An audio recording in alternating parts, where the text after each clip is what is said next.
केंद्र सरकार ने मल्लाह जाति को अनुसूचित जाति की सूची में शामिल करने के लिए बिहार सरकार के प्रस्ताव को खारिज कर दिया है। बिहार सरकार ने मल्लाह और बिंद समुदाय के लोगों को अनुसूचित जाति की सूची में शामिल करने का प्रस्ताव केंद्र को भेजा था। नमस्कार, मैं हूं इंद्रमोहन, आप देख रहे हैं बिहार तक। बिहार के कई नेता मल्लाह जाति की राजनीति करते हैं। इस राजनीति के केंद्र में यह मुद्दा भी था कि मल्लाह जाति को अनुसूचित जाति में शामिल किया जाएगा। लोकसभा में सामाजिक न्याय और अधिकारिता राज्य मंत्री रतनलाल कटारिया ने मंगलवार को लिखित जवाब में यह बात कही है। केंद्रीय मंत्री ने कहा कि भारत के रजिस्ट्रार जनरल RGI द्वारा तय मानक या इसके हिसाब से इन प्रस्तावों को जांचा गया। चूंकि RGI ने एक दूसरे संदर्भ में भी मल्लाह जाति को SC की सूची में शामिल करने के प्रस्ताव का समर्थन नहीं किया था, इसलिए यह प्रस्ताव भी खारिज कर दिया गया। 15 राज्यों ने अनुसूचित जातियों के लिए राज्य आयोगों की स्थापना की है। ये हैं बिहार, राजस्थान, पंजाब, केरल, मध्य प्रदेश, आंध्र प्रदेश, उत्तर प्रदेश, उत्तराखंड, कर्नाटक, छत्तीसगढ़, महाराष्ट्र, गोवा, झारखंड, तेलंगाना और हरियाणा। जिन राज्यों में यह आयोग नहीं है, वहां के अनुसूचित जाति समुदाय के लोग अपने मसलों को लेकर राष्ट्रीय अनुसूचित जाति आयोग का रुख कर सकते हैं। मंत्री ने यह भी कहा है कि अनुसूचित जाति के लिए राज्य आयोग का गठन राज्य सरकार के अधिकार क्षेत्र में आता है। वहीं बिंद के मसले को लेकर प्रस्ताव को वापस कर दिया गया है, राज्य सरकार को भेजा गया है। कटारिया ने यह लिखित में कहा है कि बिंद जाति के संबंध में आए प्रस्ताव को RGI की सहमति नहीं मिली। इसे RGI की टिप्पणियों के आलोक में समीक्षा के लिए बिहार सरकार को वापस भेजा गया है। उससे कहा गया है कि वह अपनी अनुशंसाओं को जायज ठहराए। बिहार सरकार के समाज कल्याण मंत्री मदन सहनी ने भी केंद्र सरकार के इस फैसले को लेकर थोड़ी नाराजगी जताई और ये तक कह दिया कि ये एक तरीके से ठगने का काम केंद्र सरकार कर रही है। जानकारी हम लोग को 1 महीना पहले ही मिल चुकी थी कि जो बड़ी ही मेहनत से और खर्चा करके बिहार सरकार ने इथनोग्राफी रिपोर्ट के साथ अपनी अनुशंसा भारत सरकार को अनुसूचित जनजाति में शामिल करने के लिए जो निषाद, बिंद, बेलदार, नुनिया आदि कई जाति हैं जो समाज में पिछड़े हुए हैं, उनको अनुसूचित जनजाति में शामिल करने के लिए भेजा गया था, परंतु भारत सरकार ने इसको रद्द कर दिया है।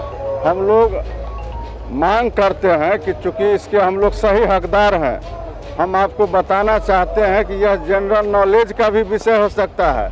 बिहार ही नहीं बल्कि पूरे भारतवर्ष में इस समाज के आज तक कोई भी एक IAS प्रतियोगिता परीक्षा पास नहीं किए हैं, न ही कोई आज तक कोई राज्यपाल बने हैं, न कोई मुख्यमंत्री बने हैं, डॉक्टर भी गिने चुने हैं, इंजीनियर भी गिने चुने हैं। इसलिए हम लोग को इसका सही हकदार है, इसका मांग हम लोग का सही है। हम लोग को अनुसूचित जनजाति में शामिल भारत सरकार को करना चाहिए। भारत सरकार ने जो फैसला किया है वह गलत है, उनको इस पर फिर से विचार करने की आवश्यकता है। आपको बता दें कि बिहार में मल्लाह जाति की सियासत हर पार्टी कर रही है। अगर आप मौजूदा सरकार को ही देखें तो सरकार में सहयोगी पार्टी VIP, उसके नेता मुकेश सहनी सन ऑफ मल्लाह कहे जाते हैं। वहीं जो समाज कल्याण मंत्री हैं JDU की तरफ से मदन सहनी, वो भी मल्लाहों के ही नेता हैं। वहीं BJP के पास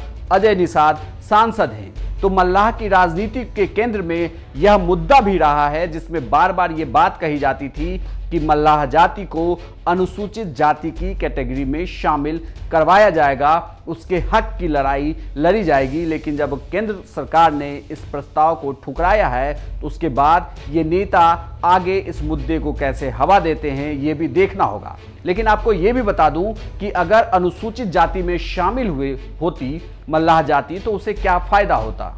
आरक्षण का लाभ, OBC में कई जातियां हैं जिससे इन जातियों को आरक्षण का लाभ कम मिलता है, लेकिन अनुसूचित जाति में कम जातियां हैं, इससे उन्हें ज्यादा आरक्षण का लाभ मिलेगा।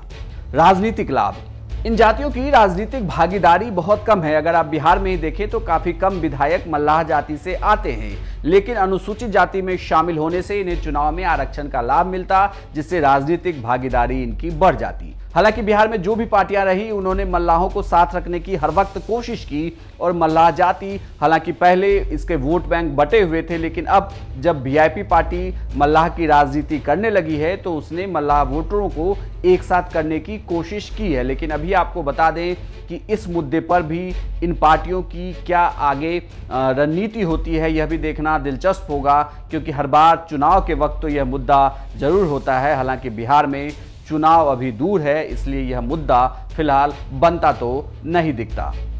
आपको यह वीडियो कैसी लगी हमें कमेंट बॉक्स में लिखकर बताइएगा। अगर YouTube पर देख रहे हैं तो पेज को सब्सक्राइब कर लीजिए, Facebook पर देख रहे हैं तो लाइक और फॉलो कर लीजिए, ट्विटर पर बिहार तक के पेज को फॉलो करना ना भूलें और हमारे तक ऐप को भी जरूर डाउनलोड करें।